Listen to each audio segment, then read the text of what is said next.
ప్రజల దేవుని స్తోత్రం. క్రీస్తున దేవుని బిడ్డలారా, ఉదయకాలమున ప్రభు నామమున మీ అందరికీ శుభాభివందనాలు తెలియజేస్తున్నాను.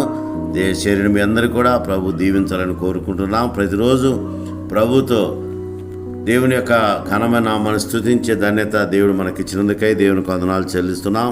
ప్రతినిత్యం ప్రభుతో ప్రతిదినము అనుదిన ఆశీర్వాదాలు పొందుటకు దేవుడిచ్చిన గొప్ప ధన్యతను బట్టి దేవునికి వందనాలు చెల్లిస్తున్నాం.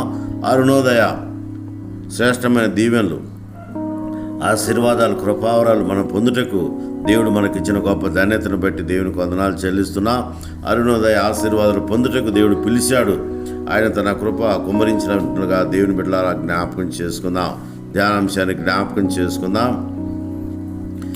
యోహాను సువార్త 14వ అధ్యాయం. యోహాను సువార్త 14వ అధ్యాయం 18వ వచనాన్ని చదువుకుందాం. యోహాను సువార్త 14వ అధ్యాయము 18వ వచనాన్ని చదువుకుందాం.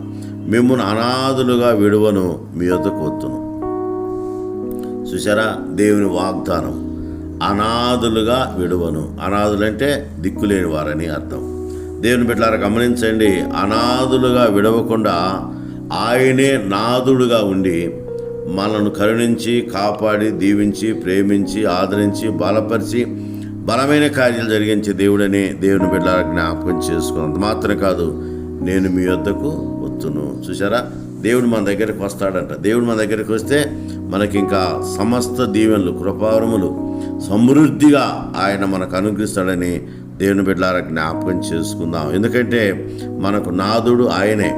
నాథుడు అనగా యజమానుడు. యజమానుడు అనగా మనను యాజమాన్యంలో నడిపించే దేవుడని దేవుని బిడ్డలారా జ్ఞాపకం చేసుకుందాం. ఆయన మన యజమానుడు అంటే మనను కాపాడి, కరుణించి, దీవించి, ప్రేమించి, ఆదరించి, బలపరిచి బలమైన కార్యాలు జరిగించే దేవుడని దేవుని బిడ్డలారా జ్ఞాపకం చేసుకుందాం. అందుకే ఆయన విడువడు, ఎడబాయుడు. ఆయన దిక్కులేని వారికి దేవుడుగా ఉన్నాడు.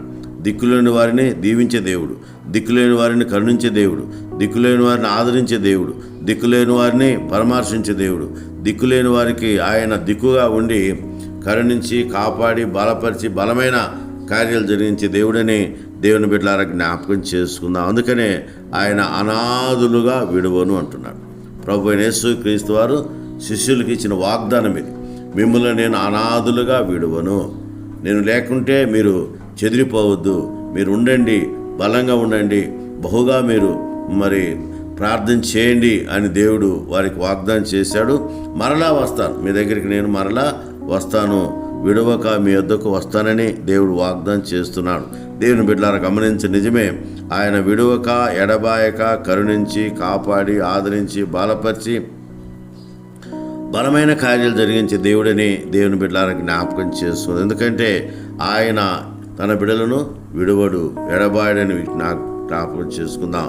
నేను మీ వద్దకు వస్తానని ఆయన వాగ్దానం చేస్తున్నాను. ఇదిగో నేను మీకు సమస్తం అనుగ్రహిస్తాడని, దేవుని యొక్క సన్నిధి తోడుగా ఇస్తానని దేవుడు వాగ్దానం చేస్తున్నాడు. నిజమే, దేవుని బిడ్డలారా గమనించండి, దేవుని యొక్క శ్రేష్టమైన కృప, నిజముగా దేవుని యొక్క ప్రేమ మన మధ్య ఉంచినట్లుగా దేవుని బిడ్డలారా జ్ఞాపకం చేసుకుంది. యోహాను సువార్త 14వ అధ్యాయము 23వ వచనం గమనిస్తే, ఒకడు నన్ను ప్రేమించిన ఎడల నా మాట గైకొనును, అప్పుడు నా తండ్రి వారిని ప్రేమించి మేము వారి వద్దకు వత్తుము అంటూ. చూసారా, ఎంత గొప్ప ధన్యత. దేవుడు మన మధ్య ఉన్నాడు. ఆయన మనం ప్రేమించాలి. ఆయన సన్నిధి మనము అనుభవించాలంటే ఆయన ప్రేమించాలి. ఆయన ప్రేమించి ఆయన మాట మనం వింటే, గైకుంటే, అప్పుడు తండ్రి వారిని ప్రేమించును. దేవుడే ప్రేమిస్తాడు. మేము వారి వద్దకు వచ్చి వారి వద్ద నివసించదము. నమ్ముతున్నారా? దేవుని బిడ్డలారా గమనించండి, మేము నివసించదము అని దేవుడు వాగ్దానం చేస్తున్నాడు. నిజమే, దేవుని బిడ్డలారా గమనించండి, మేము వారి వద్ద నివాసము చేస్తామంటున్నాడు. చూసారా, దేవుడు మన మధ్య నివాసం చేస్తాడు. దేవుడు మనతో ఉంటాడు. దేవుడు మన మధ్య కార్యాలు జరిగించే దేవుడని దేవుని బిడ్డలారా జ్ఞాపకం చేసుకుంది. అందుకనే అతడు ప్రేమించువాడు మాటలు మనం గైకుంటే నిజముగా దేవుడు మనతో ఉంటాడు, మన మధ్య ఉంటాడు, ఆయన మన దగ్గరికి వస్తాడు. చూసారా, అందుకే అంటున్నాడు, మిమ్మును అనాథులుగా విడువను, మీ వద్దకు వస్తును. తండ్రి, కుమార, పరిశుద్ధాత్మ దేవుడు మనతో ఉంటాడన్న విషయాన్ని దేవుని బిడ్డలారా జ్ఞాపకం చేసుకో. ఉదయకాలమున దేవుని బిడ్డలారా గమనించండి, దేవుని యొక్క గొప్ప వాగ్దానం ఏంటంటే అనాథులుగా విడువను. మనము బాధపడుతున్నప్పుడు, వేదన పడుతున్నప్పుడు, మనం చింతలో ఉన్నప్పుడు, మనం దుఃఖంలో ఉన్నప్పుడు, మనము దేవుని దగ్గరికి మరి రాలేని పరిస్థితులు ఉన్నప్పుడు ఆయన మనను అనాథులుగా విడవడు.